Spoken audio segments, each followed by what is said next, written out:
Ya teman-teman, kipasnya ini kencang sekali. Jadi inkubator ini selain dia panas juga dia akan mendinginkan. Karena tadi suhunya 38,5, kita set 38,2, tapi sudah naik terus. Akhirnya kipas ini akan kencang sendiri, akan berputar sendiri.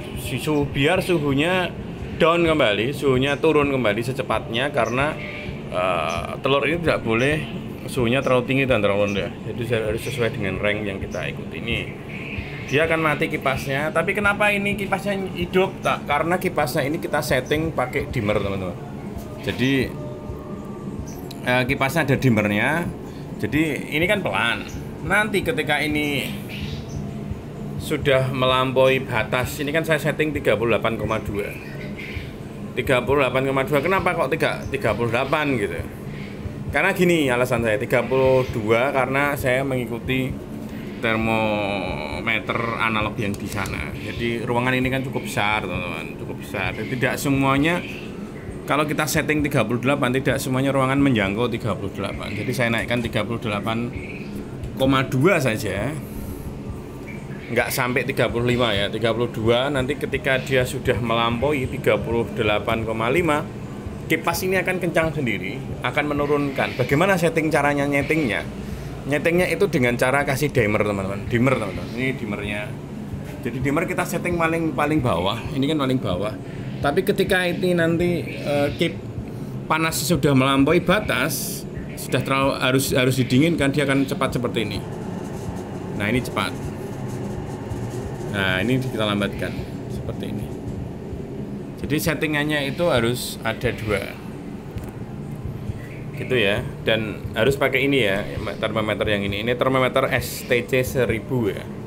Jadi fungsinya dia bisa heating sama cooling ya. Jadi dia memanaskan sekaligus bisa mendinginkan.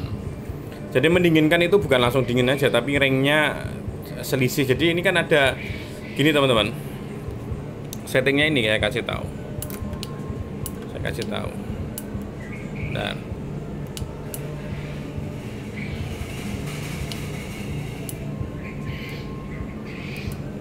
mana ini yang nggak bisa. Nah, F1 sampai F2, 3, 4. Saya kasih F4 aja. Kita klik di sini. Oh, bukan yang ini bukan yang ini. Ini adalah apa namanya? Selisihnya. Jadi ternyata suhu ini sama termometer beda, jadi kita harus sinkronkan ini dengan F4. Kita kasih F3 coba. F3 itu jarak antara setting panas dan dinginnya. Termometer ada kelebihan dan kekurangan, teman-teman. Jadi tidak semuanya ini lebih, enggak. F3. Nah, ini saya selisih 1 derajat. Sebentar, bukan ini ya. F2 buat apa? Waduh, saya lupa malah ini. Mau dimukan segala sesuatu tapi malah lupa, jadi aneh kan. Bentar.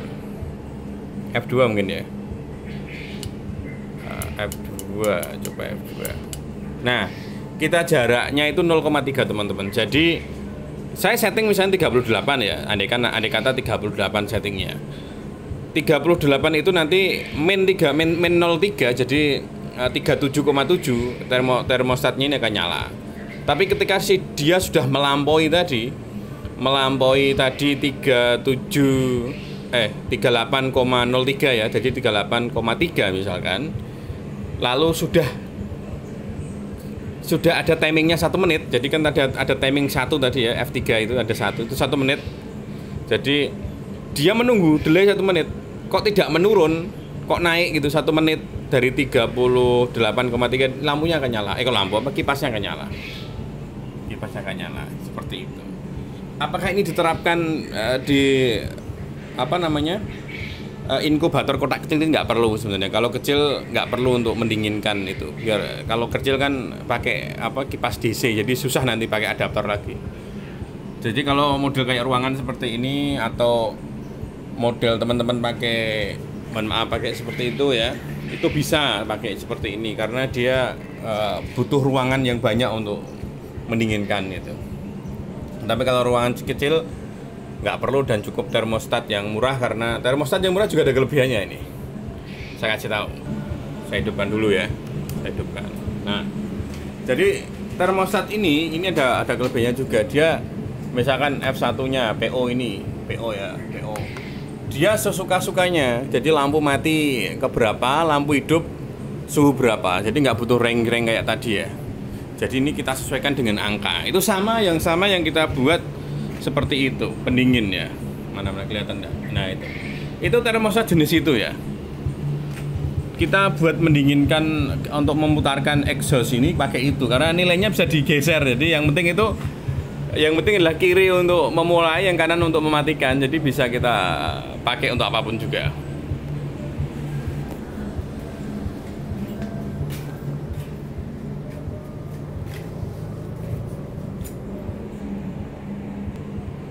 Nah, dan lagi termostat dan termometer itu berbeda karena sensornya juga berbeda. Ini saya coba untuk meletakkan sama persis sejajar ya. Saya coba ini saya masuk ya teman-teman, walaupun panas saya masuk buat kawan-kawan semua. Nah, ini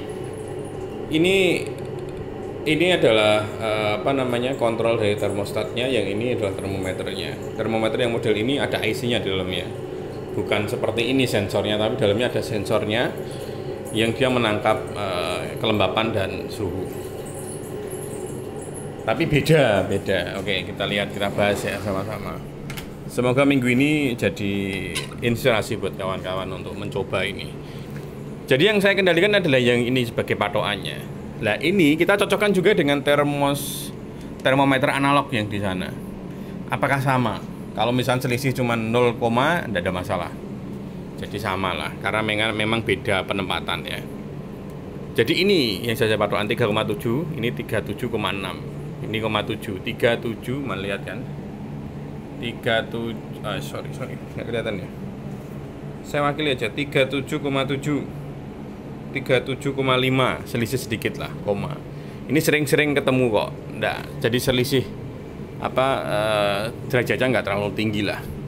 Kita sudah setting, kita min 1 derajat. Jadi sebenarnya kalau mau aslinya ini adalah 36,5. Tapi saya turunkan jadi min 1 derajat karena memang untuk menyamakan dengan termometer ini. Karena termometer ini sensornya lebih kuat karena memang kerjanya untuk itu gitu ya.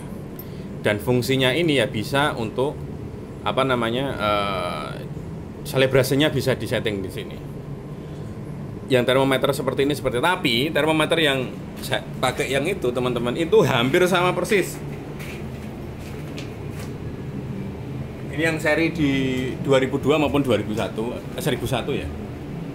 Itu sama persis teman-teman. Jadi sama persis. Jadi memang ada kelebihan dan kekurangan. Yang banyak menu kayak gini, ada prosesornya, ada RAM-nya ya istilahnya. Ada penyimpan dan macam-macam seperti ini. Ya begitu, ada kelemahannya yang di tadi ya. Dia nggak butuh calibration ya istilahnya. Yang sana enggak. Jadi memang kita beli termostat itu yang pertama adalah mau buat apa gitu. Ada yang pakai alarm juga. Jadi model kayak gini ada alarmnya. Bunyi. Ya kalau kita didekatkan, kalau deket di sana, kalau enggak gitu kan sama saja.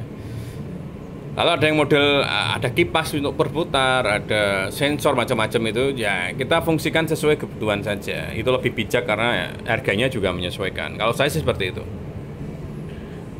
Gitu aja sih kawan-kawan review tentang termostat. Bagaimana kita memilih termostat. Termostat itu memilih sesuai dengan kebutuhan saja. Sebenarnya kalau tempat seperti ini kalau tanpa kipas saya nggak butuh termostat ini. Termostat ini harganya sekitar ya di bawah 200 lah, 150-an lah. Tapi ya sesuai dengan fungsinya lah gitu. Kalau seperti ini nggak mungkin saya menghidupkan exhaust saya buat mainan seperti itu. Dan yang paling penting lagi adalah dimmer ini ya. Dimmer ini untuk bisa mengontrol kipas, bisa meredupkan lampu. Jadi lampu yang teman-teman pakai untuk DOG misalnya terlalu panas kita redupkan bisa. Tapi syaratnya bukan lampu yang seperti LED itu ya. LED cuma bisa, cuman lebih awetnya dipakai untuk lampu yang kuning itu itu bisa. Jadi untuk menurunkan bisa menurunkan cahaya panas itu. Jadi bisa difungsikan dimmer ini untuk mengontrol panas dari lampu maupun dari elemen. Juga bisa dipakai untuk mengontrol kipas yang saya pakai dan exhaustnya juga. Gitu aja kawan-kawan, semoga bermanfaat sedikit mengenai termostat ini. Banyak kelemahan nih, banyak kekurangan, sorry, karena saya pakai HP goyang-goyang ini ya. Dan saya juga waktunya agak pendek karena kemarin ada video saya studio kita kena kena badai. Jadi murat-marit semua, sampai CCTV saya ini kena hujan kemarin. Jadi ini sensor lampu LED-nya nggak nyala. Jadi kalau malam nggak bisa nyala lampunya. Karena ini dari ini angin masuk semua. Bisa dilihat di video kita di channelnya Adipras. Nanti saya kasih link di bawah video ini, dan jangan lupa subscribe karena itu kegiatan kita rutinitas sehari-hari kalau teman-teman pengen tahu. Jadi tidak selalu bisa jawab dari WA teman-teman secepat kilat gitu ya. Pasti ada timingnya karena kerjaannya juga banyak. Begitu aja kawan-kawan. Semoga bermanfaat. Assalamualaikum warahmatullahi wabarakatuh. Salam.